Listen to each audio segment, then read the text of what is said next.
Nous revenons à la lecture de Marc, le premier ou le plus ancien de nos évangiles canoniques du moins, selon nos spécialistes et historiens bibliques.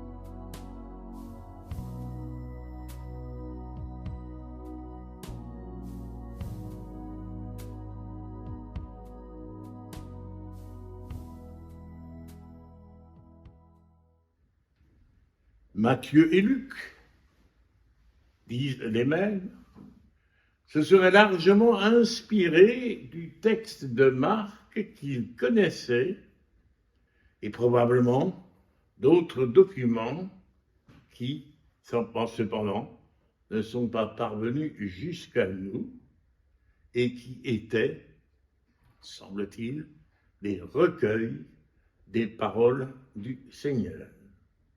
Mais c'est une hypothèse de travail, toujours à la merci de nouvelles découvertes. Le court passage de Marc que nous sommes invités à relire en ce premier dimanche de l'Avent semble toutefois leur donner raison. Restez éveillés, dit Jésus à ses disciples, veillez, car vous ne savez pas quand viendra le maître de maison, et il répétera une troisième fois, ce que je vous dis là, je le dis à tous, veillez.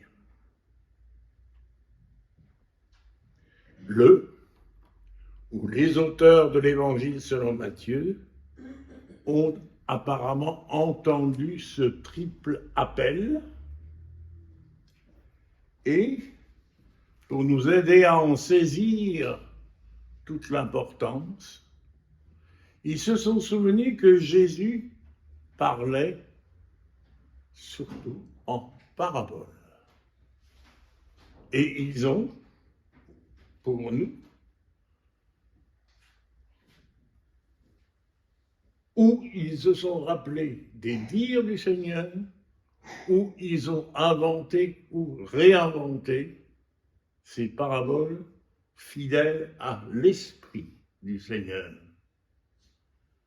Et ces trois paraboles, vous les avez entendues au cours du mois dernier. La première était consacrée aux 10 jeunes filles, dont on dit que certaines étaient prudentes et sages et d'autres irréfléchies.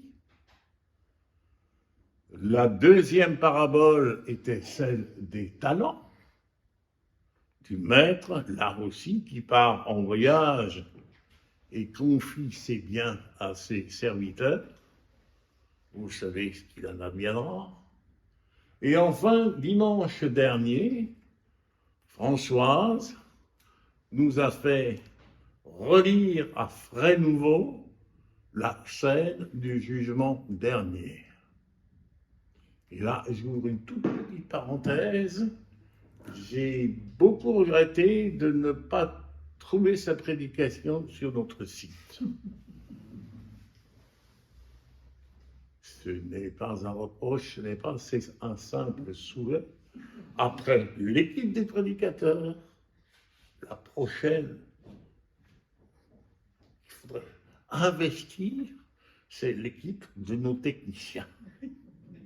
Je ferme la parenthèse, je reviens à notre texte, j'essaierai d'être bref, car votre capacité d'écoute a été déjà mise à l'épreuve ce matin. Le jugement dernier, Françoise nous l'a bien expliqué, dimanche dernier, n'est pas très à la mode. On a, au cours de l'histoire, exagéré, on a fait même de cette parabole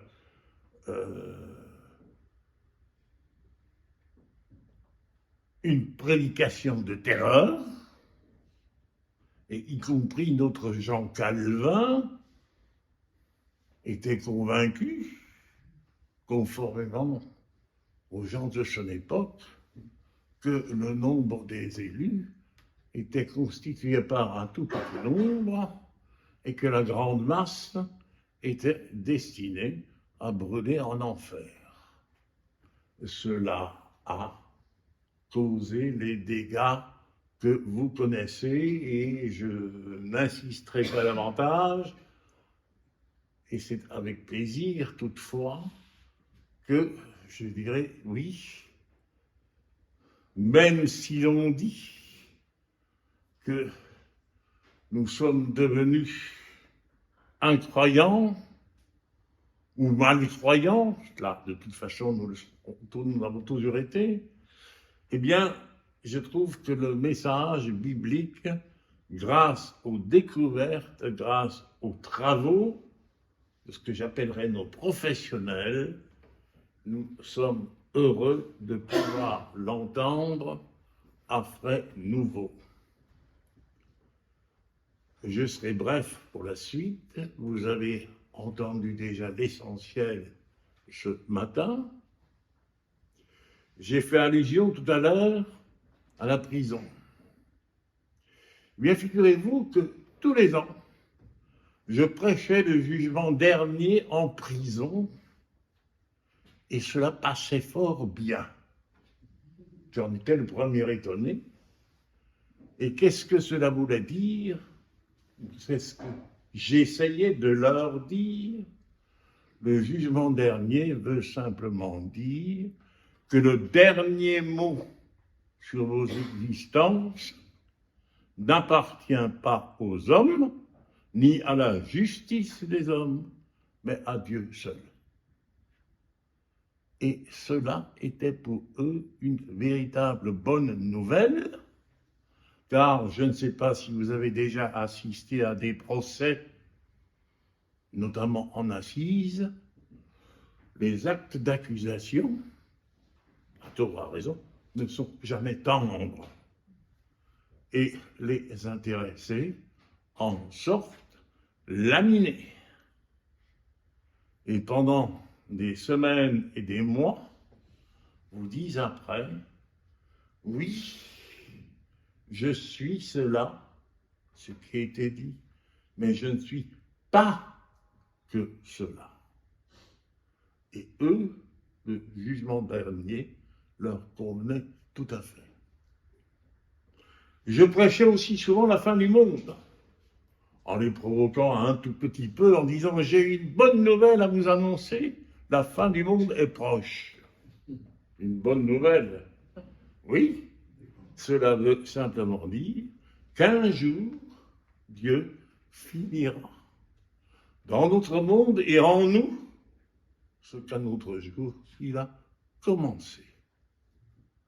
Et comme quand on a devant les yeux un beau tableau, l'on dit oui, il est bien fini, un jour, oui, nous pourrons tous, je le crois, dire l'œuvre de Dieu est bien finie. À quel moment Jésus lui-même n'avait pas mission de nous le dire. Noël approche, et cette année, bien entendu, nous pouvons nous poser la question, vu ce qui se passe dans le monde. Ouvrez un journal, écrit ou télévisé, et je n'ai pas besoin de vous dire ce que vous voyez ou ce que vous entendez. Avons-nous le cœur, cette année, à fêter Noël?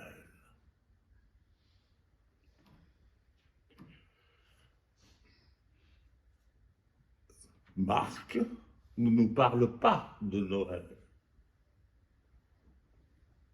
Mais Luc et Matthieu nous en parleront.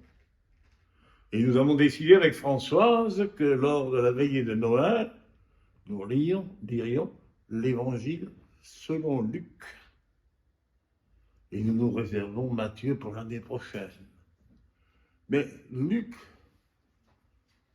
qui nous annonce, vous le savez, 2 naissances, à 2 reprises pour Jean-Baptiste, nous dit au temps où Hérode était roi de Judée. Hérode, vous le savez bien, quel crapule c'était. Et le récit de la naissance de Jésus commence l'an 15 de Tibère, c'est-à-dire empereur de Rome, qui se prétendait qu'il était Curios, le maître du monde. C'est lui, je crois, qui s'est donné le titre de Pontifex Maximus, le souverain pontife. C'est lui qui faisait le pont entre les hommes et la divinité. Car il était, disait-on, Filii Divi, fils du divin. Eh bien, voyez-vous, les temps n'étaient pas meilleurs. Alors, oui, je crois que nous avons le droit de fêter Noël. Je ne dis pas n'importe comment, mais à nous de l'inventer. Oui, par fidélité, nous fêterons Noël.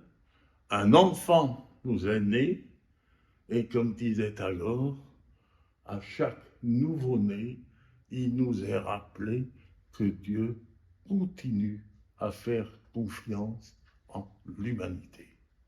Merci pour votre écoute. Et c'est...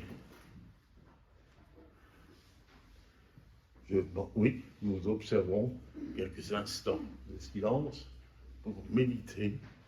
Oui, Noël reste la bonne nouvelle. La vie aura le dernier mot.